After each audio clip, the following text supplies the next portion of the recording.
Hi, so I'm back to show you guys how to make an infinity loop. So I just wanted to use some recycled paper, or Mobius loop I should say, because it's usually called that. So I just pulled this out of our recycling bin and I cut like a strip off the edge.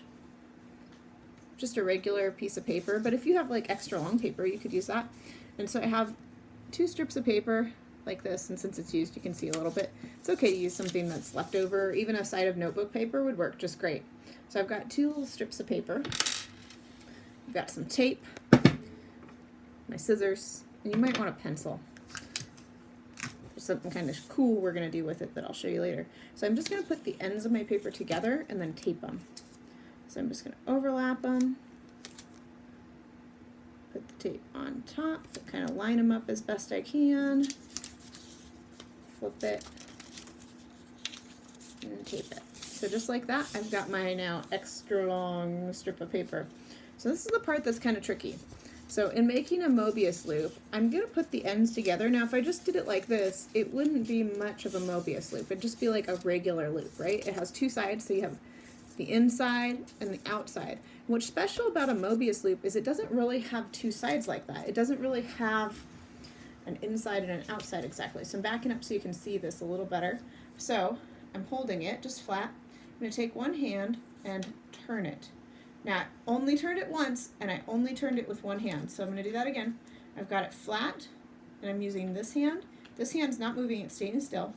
I'm just going to turn it once around. Now I'm going to take the ends and put them together. So now it has a little bit of a turn in it. I'm going to go ahead and tape my end together.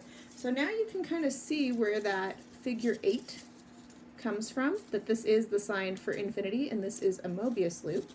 And I'm going to show you something else special about it. If you'll get your pencil or a pen, it doesn't really matter, even a marker would work great. And I'm going to put my pen on, I'm going to try to change my angle of my camera a little bit so you can try to see this. I'm going to put my pen on my paper. There we go, now you can see it. And I'm going to just start drawing on a circle. Now I'm not going to lift my pen up, and that's kind of the tricky part. I'm just drawing a line. You see my line right there? And I'm just going to start drawing and drawing and drawing. And I'm just going to kind of move my paper as I go so I can keep drawing my line, but I'm not picking up my pen, my pencil, or whatever you're using. I'm keeping it down on the paper. And what we're doing is we're actually proving in a very simple way that this Mobius strip, its special property is that it only has one side. It's actually a one-sided object. So you remember the first track I showed you had an inside and an outside. A Mobius strip does not. It only has one side. You'll notice I'm almost done. And have you noticed I now have a pen mark on both sides of my paper, and I never lifted my pen up or changed sides. So I'm going to keep going. And what you're going to notice, and this is the moment, is you're going to get back and find, oh, there's where I started. So I never lifted my pen up, but I went right back to where I started. Just exactly the same spot. So this is one side. So kind of like the book was talking about, if you took a race car, you could go around and around and around and around, but you'd go on both sides, except that there isn't both sides. There's only one side. But you'd go upside and downside, but it's all the same side of paper. So that's what's so amazing about it. All we did is one simple little loop change, one little twist. And scientists actually use these in laboratories a lot to test different things, in part because of that continuous nature. You can get a really long track with a small amount of space.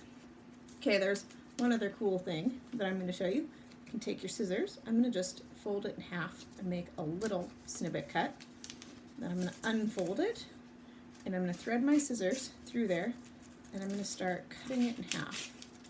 So what do you think is going to happen while we're doing this? I want you to make a little guess. What's going to happen to my paper when I get to the end here? Am I going to have 2 strips? 3? 1? 10? So a lot of people guess that you're going to pull it apart and have 2 strips. Actually, you pull it apart and it's even longer. But it sort of has 2 twists in it now too, if you really look carefully. Look at the middle.